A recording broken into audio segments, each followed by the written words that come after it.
En esta oportunidad hablaremos sobre la fisiopatología del síndrome metabólico.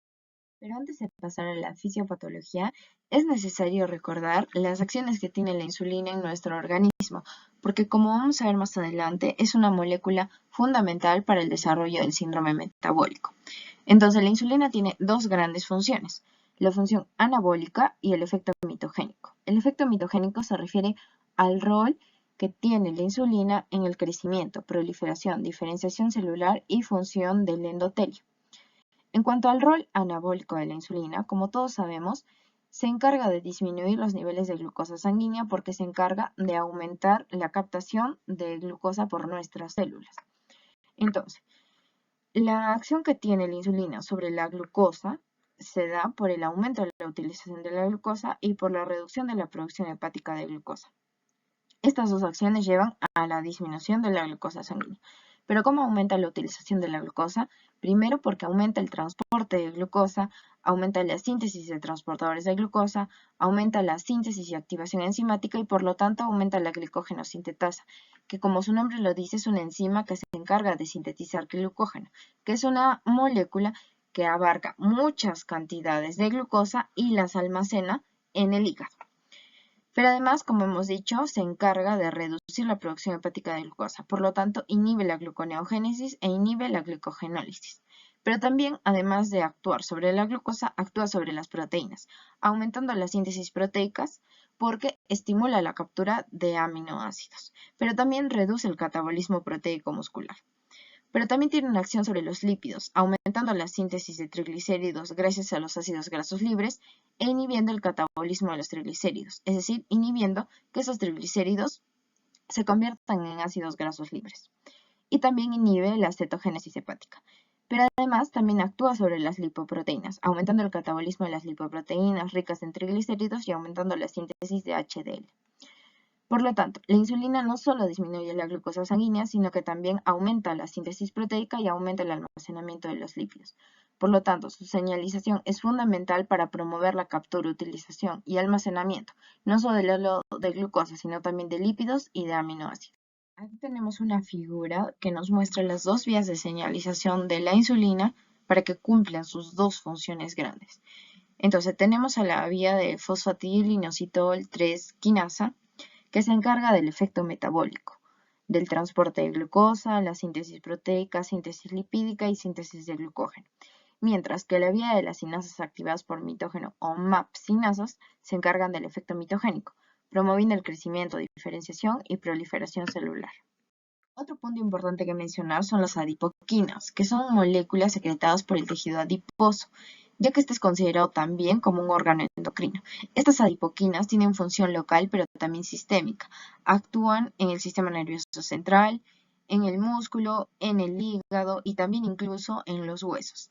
Estas adipoquinas modulan la ingesta alimentaria y regulan el metabolismo energético.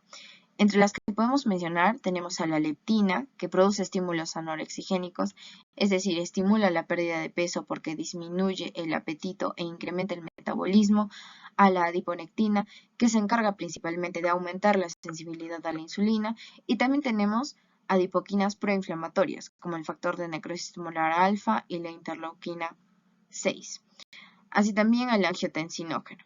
Entonces, lo que sucede en la obesidad es que aumenta, además de la proteína C reactiva, las adipoquinas proinflamatorias, como las que hemos mencionado, y disminuye las antiinflamatorias, como por ejemplo la adiponectina.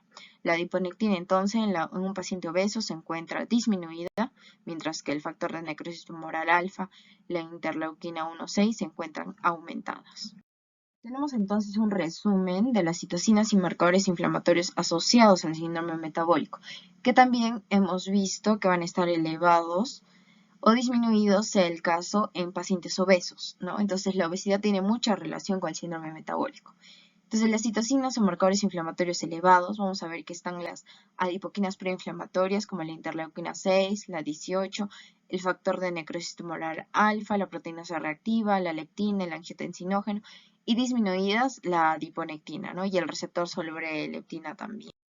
Entonces, vamos a comenzar ahora sí con la fisiopatología del síndrome metabólico, pero cabe resaltar que la etiopatogenia es multifactorial como en todas las enfermedades que estudiamos hasta ahora y que por lo tanto el síndrome metabólico también tiene bases genéticas, que no las vamos a repasar ahora, pero se las dejo para que las lean. Bien, ahora sí vamos a continuar con la fisiopatología que está resumida en la mitad de la tabla, con los hallazgos laboratoriales que están en la parte inferior y con la clínica de estos pacientes, de la cual vamos a decir los criterios diagnósticos. Entonces, todo empieza con un individuo susceptible genéticamente al cual se le han sumado factores ambientales como por ejemplo el sedentarismo y la mala alimentación. Todo esto nos va a llevar a una acumulación excesiva de la grasa central u obesidad central, que a su vez nos lleva a gran cantidad de ácidos grasos libres. Esto nos va a llevar a un aumento de la resistencia periférica a la insulina, y si hay un aumento de la resistencia periférica a la insulina, van a estar alteradas tanto la acción que tiene la insulina en la glucosa, como la acción que tiene la insulina en los aminoácidos, como la acción que tiene la insulina en los lípidos. Vamos a ver primero cómo es que está alterada la acción de la insulina en cuanto a la glucosa. Entonces, si hay resistencia a la insulina, va a haber una disminución de la captación de la glucosa, por lo tanto un aumento de la glucemia. Este aumento de la glucemia va a hacer que la célula beta pancreática aumente la insulina para disminuir los niveles de glucosa. Por lo tanto, también vamos a tener una hiperinsulinemia. Y en el laboratorio vamos a encontrar pacientes con un aumento de la glucosa sérica, aumento de la insulina sérica, y también se ha visto que la hiperinsulinemia lleva a la activación del sistema simpático, llevando entonces a una vasoconstricción periférica, lleva a la retención renal de sodio, llevando entonces a un aumento de la bulimia y estimula la vía mitogénica de la insulina. Por lo tanto, lleva a una aterogénesis. Y estos tres factores nos llevan a tener a un paciente o a un individuo con riesgo o con hipertensión arterial, que es parte de la clínica del síndrome metabólico.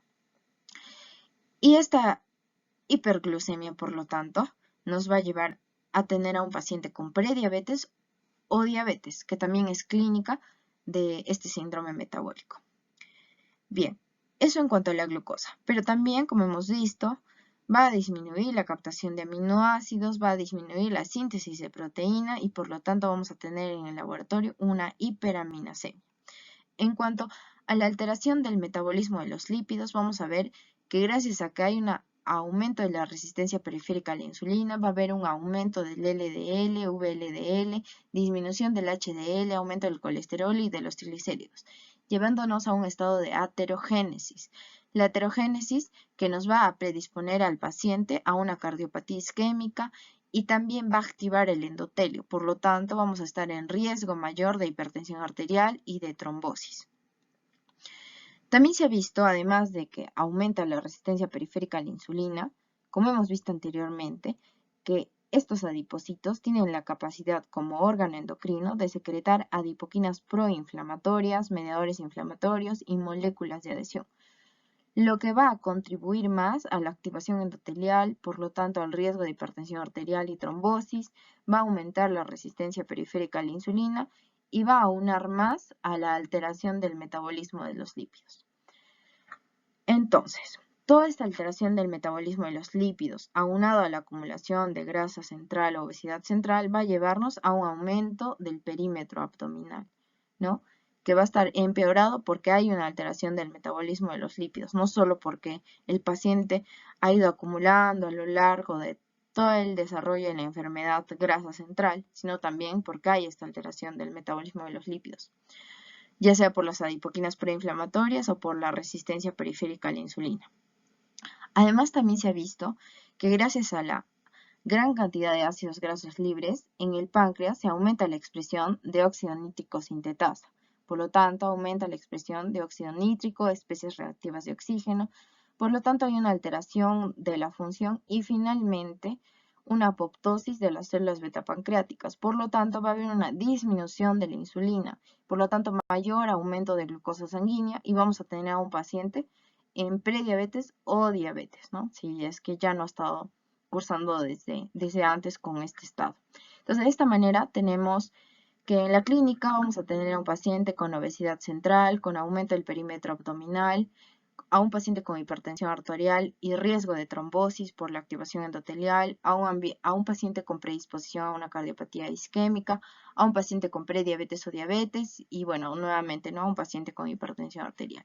Y en el laboratorio vamos a tener a un aumento de la glucosa sérica y aumento de la insulina sérica, así como dislipidemia, ¿no? Pero ¿cómo es que la acumulación excesiva de grasa central o obesidad central aumenta la resistencia periférica a la insulina? Pues por múltiples factores, en realidad se ha visto que en estos pacientes con síndrome metabólico u obesidad se encuentra la vía de señalización de la insulina bastante alterada, probablemente por los altos niveles de insulina, ¿no? Tenemos aquí a un cuadro de todas las alteraciones asociadas con la resistencia a la insulina, además de las que ya hemos visto en la fisiopatología. Entonces, se ha visto que esta resistencia a la insulina va a alterar la vía de fosfatidilinositol 3 quinasa y por lo tanto disminuir el transporte y utilización de la glucosa. Esta hiperinsulinemia compensatoria va a estimular a las vías MAP-cinasa que potencia la acción mitogénica y la migración de células musculares lisas y por lo tanto favorece la aterogénesis. Sin embargo, se ha visto que este estímulo mitogénico de la insulina sobre el músculo liso vascular es débil y podría no ser tan significativo, por lo que se han propuesto otras acciones aterogénicas de la insulina, pero por intermedios de otras sustancias más potentes, como por ejemplo el factor de crecimiento derivado de plaquetas. Finalmente, les presento los criterios diagnósticos para el síndrome metabólico, el perímetro abdominal, que va de acuerdo a cada población, a cada sexo y en qué país nos encontramos también, los triglicéridos más de 150 miligramos por decilitro, el colesterol de alta densidad o HDL disminuido, menor de 40 en hombres, menor de 50 en mujeres, la presión sanguínea elevada, mayor de 130 y mayor de 85 respectivamente milímetros de mercurio y la glucosa en ayuno mayor o igual a 100. Y bueno, estas son mis referencias bibliográficas.